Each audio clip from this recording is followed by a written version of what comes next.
The News 4 Rundown starts now.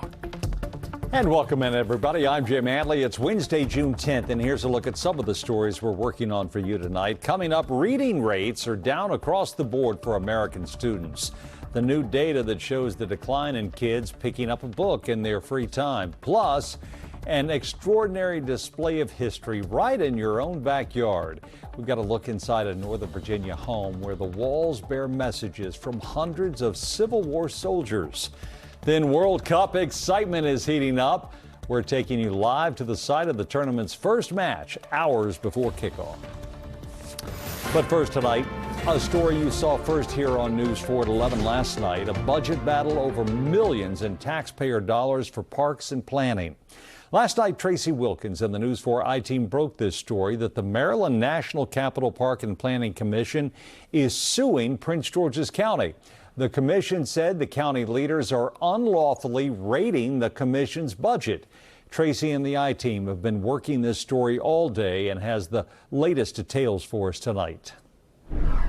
We now have a certified copy of this lawsuit. It's a request for a restraining order, with the commission asking the courts to block Prince George's County from implementing a budget that would transfer $39.3 million from the commission to the county's coffers and strip tens of millions of dollars more from the commission's work. Today, Prince George's County officials vowed to fight the lawsuit.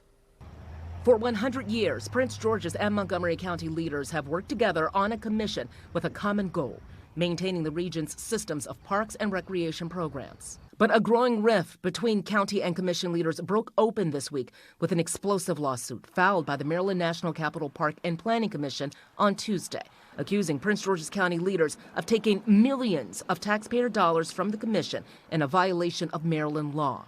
At the heart of the lawsuit is $39.3 million, which the Prince George's County Council voted last month to transfer from the commission to fund a variety of county programs and projects in the upcoming budget year.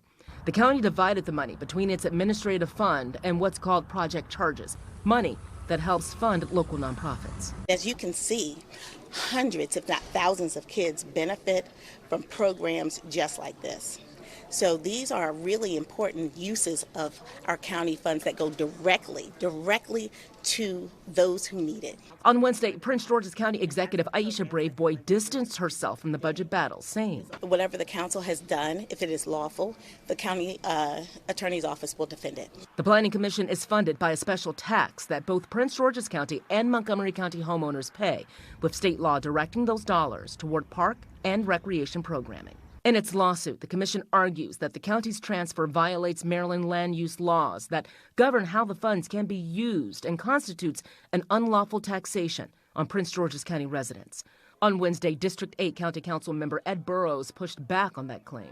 There is no money that park and planning has, generally speaking, that does not come from a Prince George's County taxpayer. So it's all the county's money. The lawsuit comes months after many Prince George's County leaders went to Annapolis to try and make it easier for the county to access commission funds by separating from the bi-county's commission's administrative and legal processes. Again, this just gives each county a little bit more autonomy. It doesn't get rid of the commission altogether. The effort failed. Soon after, Governor Wes Moore signed a state budget that specifically restricted Prince George's County from transferring funds out of the commission unless it was during an annual budget cycle. And it was during the annual budget hearings the council approved that $39.3 million transfer now in question. That money was expected to be transferred by July 1st, but now is an issue before the courts.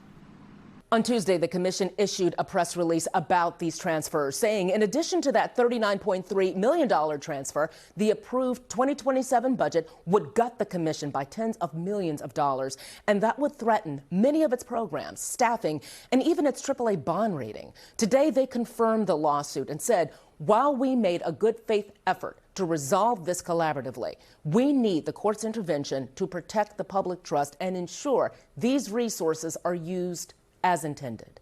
The county maintains its plans to fight this lawsuit, saying it strongly disagrees with the commission's interpretation of the law. I'm Tracy Wilkins, News 4 I-Team. And we continue our team coverage now with News 4's Darcy Spencer. She spoke with council members about what happens next with the budget they just passed.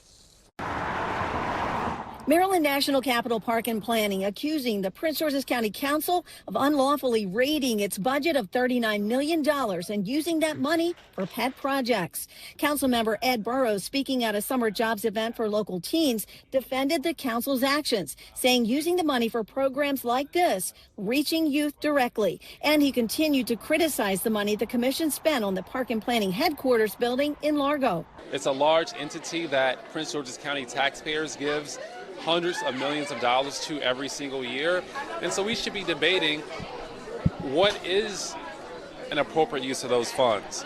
Should we be spending it on their corporate headquarters building, or should we be funding programs like this one? In a statement, Park and Planning said the cuts and a $39 million transfer from Park and Planning to fund county programs and initiatives through nonprofits would jeopardize jobs and programs and its AAA bond rating. The commission pointed out that the budget the county passed in May contained clerical, mathematical, and other errors, which were apparently corrected through a resolution on Tuesday.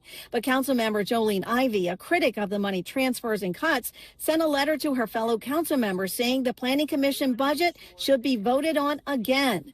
Councilmember Sidney Harrison has also been a vocal critic of the project transfers from the park's budget. He agreed there may need to be another vote and that the state legislature may need to intervene.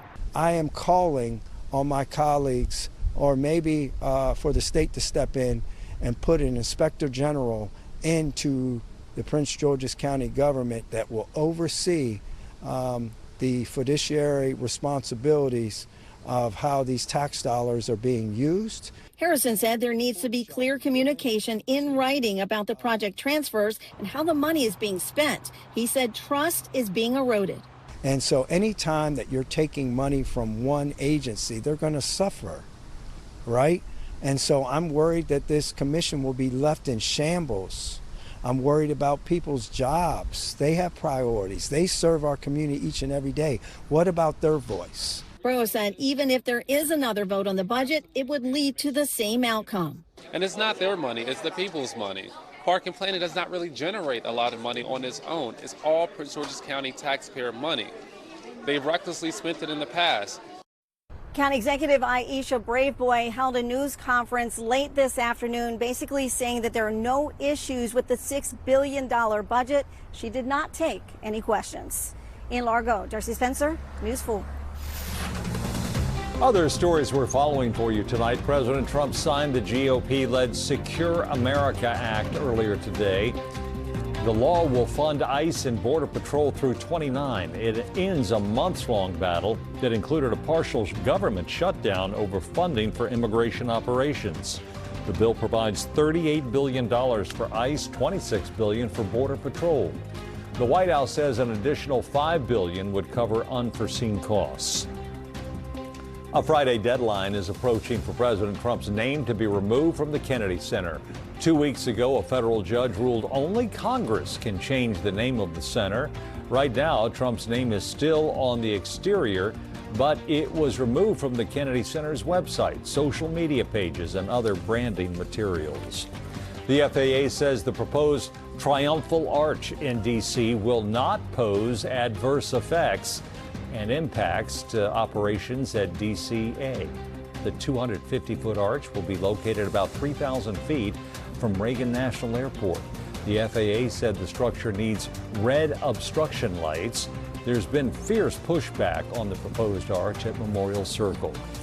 Dulles International Airport is celebrating a major milestone in the construction of a new concourse. Concourse E is set to open this fall. Here's what the finished product will look like. It will house more than a dozen new flights, primarily American Airlines. Last year, more than 29 million passengers came through Dulles. The airport expects more than 30 million next year. Well, it was a hot and steamy day out there today, and it's bringing some storms to our region. Storm Team 4 Chief Meteorologist Doug Kammer is tracking that for us tonight. A very hot and humid day across the area today. We even saw a heat index approach 100 today, but it gets even hotter tomorrow. And our storms out of the area now, but more storms move in for tomorrow, and especially Friday. Update you on that forecast, the 10-day forecast coming up. Parents have likely noticed it, but now there are more numbers to back it up. New data tonight from the Education Department's National Center for Education Statistics shows a steady decline in children reading for fun. A national survey asked 9-year-olds and 13-year-olds about their reading habits. The data found the share of 13-year-olds who read for fun has declined by nearly half since 2012. 9-year-olds who read for fun declined 16 percentage points in the last 13 years. In both groups, students who read for fun scored higher on standardized tests than their peers who read less. Overall reading test scores, however, stayed about the same between 2022 and 25. Joining us tonight to discuss the findings is Ebony Walton from the National Center for Education Statistics. Ebony, thank you for joining us tonight. This test has been conducted since the 70s, but one thing we didn't have to worry about 50 years ago was the influx of those smartphones and other devices too, both in the classroom and at home. What impact has that had on the decline in casual reading? Thank you, Jim. Yes. These trends that we've been measuring since the 1980s, in this case, this particular question since the 1980s, doesn't necessarily capture the other types of habits that students have during their time for fun. It's important to note that we've asked how often do students read for fun on their own time? And as you can imagine, there's so many other activities that students are engaging with. Unfortunately, these data don't point to what those other activities are. But it does show, compared to the 1980s, this significant decline in the amount of students who report reading for fun every day. And does reading on a cell phone count, or on a laptop scrolling? That doesn't count as reading a book. Well, the question again does ask how often students read for fun every day. So we don't necessarily capture if it's reading in a paper book or reading on their tablet. We don't have a sense of how students are interpreting that question. But for the most part, in terms of what students say they do for fun, reading for fun is not necessarily the activity that's been reported as high as it was in previous years. Can you talk about why casual reading is so important? It's supposed to be fun, but it also makes for stronger students, right? Absolutely. There's so much research about the practice of reading and about the love for reading, and how reading not only has relationships with reading achievement, but achievement overall. So we know that it's very important for students to engage with text, to use their brains to engage in reading passages. And as you said, scores do show a relationship, not necessarily causation, but a relationship that the more students are practicing reading, the higher their scores are. So over time, we've seen reading gains in the early 2000s. We have hope and confidence that as students build on their reading skills, we'll see gains again. But for now, these data are not showing significant changes in these recent years for reading performance. And what can educators and parents do to encourage their kids to read more in their free time? Absolutely. I think that it is important for everyone, for schools, for educators, for parents, even just the communities, to really embrace reading and just the different worlds that you may engage with in reading. We're not saying what types of books to read, but just to use those muscles to engage in text so that you can understand important text in the future. We always have to read every day. So it's very critical that students are able to comprehend written words. And we believe that this trend line, that's why we captured this survey question for so long. We believe that it's important context. So important. We want to thank you for sharing your insights with us. We really appreciate it. Ebony Walton from the National Center for Education Statistics. Thanks again for joining us.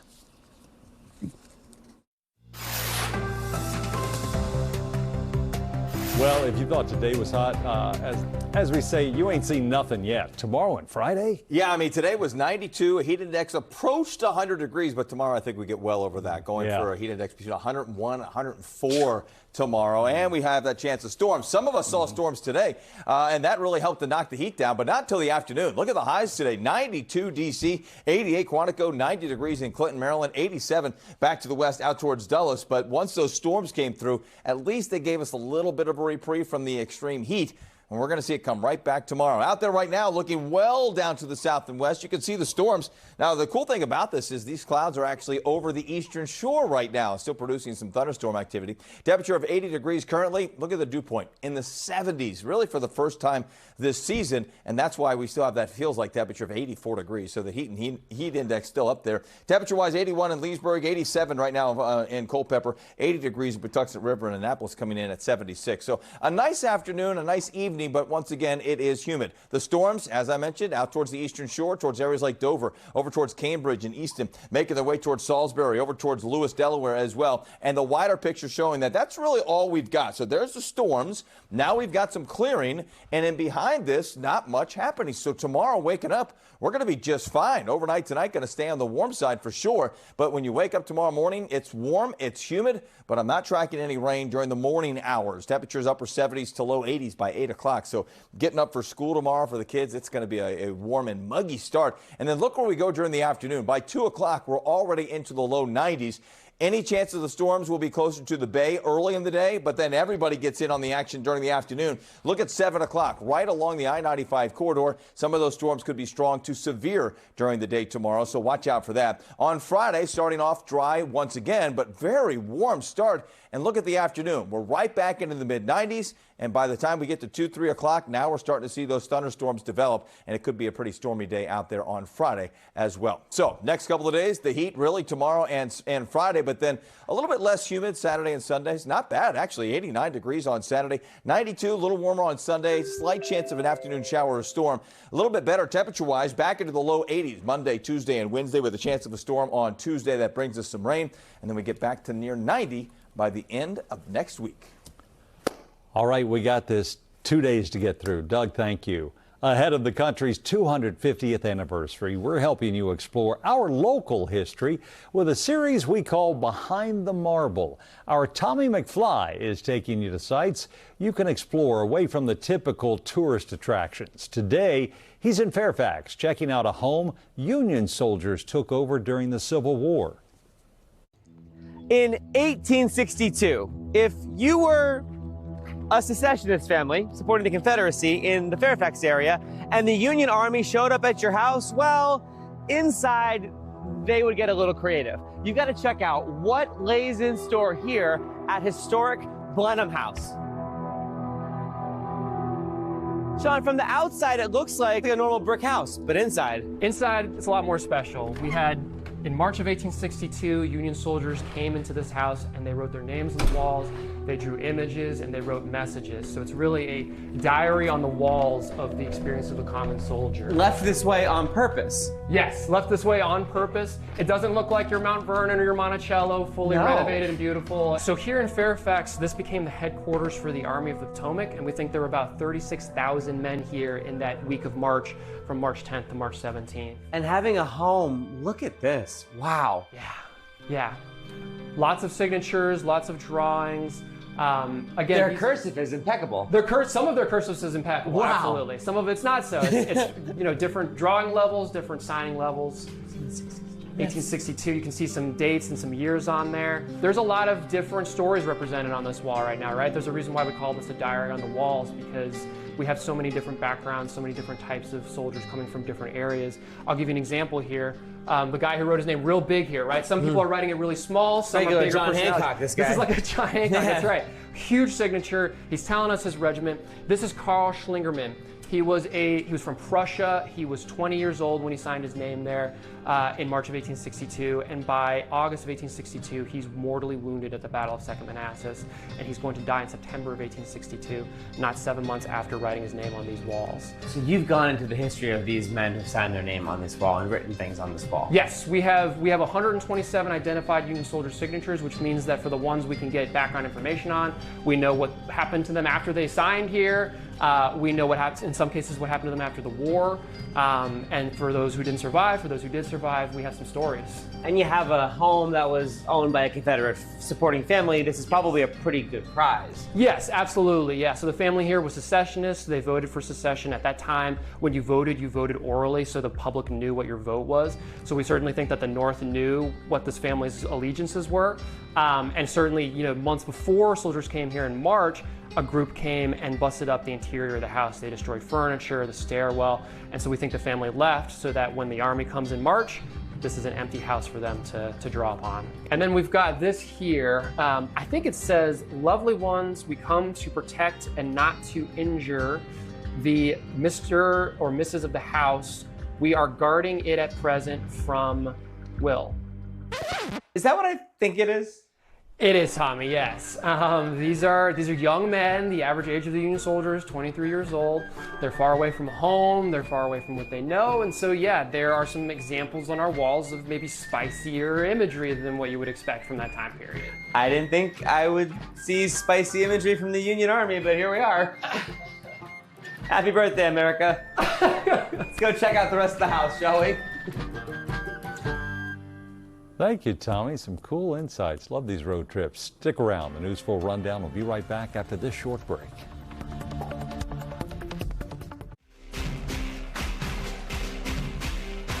Well, the World Cup officially kicks off in less than 24 hours, and Mexico City will become the center of the soccer world when it happens. It will host the first game of this historic three-country World Cup. NBC's Makala Medina joins us now live from Mexico City, where tens of thousands of fans are expected to gather and watch their home team. What is the atmosphere like there so close to this first match now? Well, Jim, I'll tell you, folks for the last couple of days coming into Mexico have been very excited about this first match tomorrow. But within the last few hours, there's a lot of uncertainty because there are protesters in the city that have been threatening one of the large-scale fan viewing sites, which is behind us, the Zocalo. It might be canceled. We're waiting for the mayor to give a final word on whether or not it will be canceled. The city's also now dealing with storms.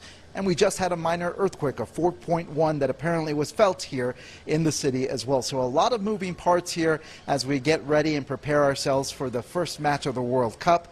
So you can no doubt understand that this game is so important not only to the country of Mexico, but to FIFA as well. The party's already begun in Mexico City. Fans from across the globe are pouring into the capital ahead of the opening match that FIFA believes could draw as many as 1.5 billion viewers worldwide. Fans representing their home countries are thrilled about the first game. So are Americans. I feel it, and it's alive, and so that's why I'm so excited about being here in Mexico City this weekend. For Mexico, it's a chance to showcase itself as one of the largest stages in sports with one of soccer's most iconic venues. Estadio Azteca is set to become the first stadium in World Cup history to host 3 World Cup opening matches. Stadiums in Guadalajara, Monterrey are also hosting matches. All 3 stadiums are beefing up security after cartel violence erupted in the country a few months ago. La celebración de la inauguración. The president of Mexico saying the World Cup will be calm and the country is ready, touting the thousands of police officers around venues, advanced surveillance systems, and even robotic dogs designed to help patrol and identify potential threats. The streets are crowded with police, so I think it's what to be done. But no, the people are really friendly. We don't face any problem here. For now, though, the focus remains on opening day, an historic stadium, a global audience measured in the billions, and a country eager to welcome the world.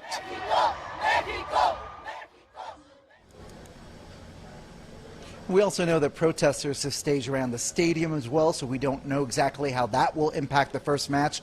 A lot to be thinking about, and we'll get an update for you as soon as we know more. In Mexico City, I'm Makala Medina. Jim, back to you. So much excitement and so much preparation. Makala, thanks so much for joining us. We appreciate it. Have a great week down there, or a few weeks ahead. A reminder, you can catch every moment of the World Cup live in Spanish on Telemundo and Peacock. We'll see you right back here at 11. Have a good night, everybody.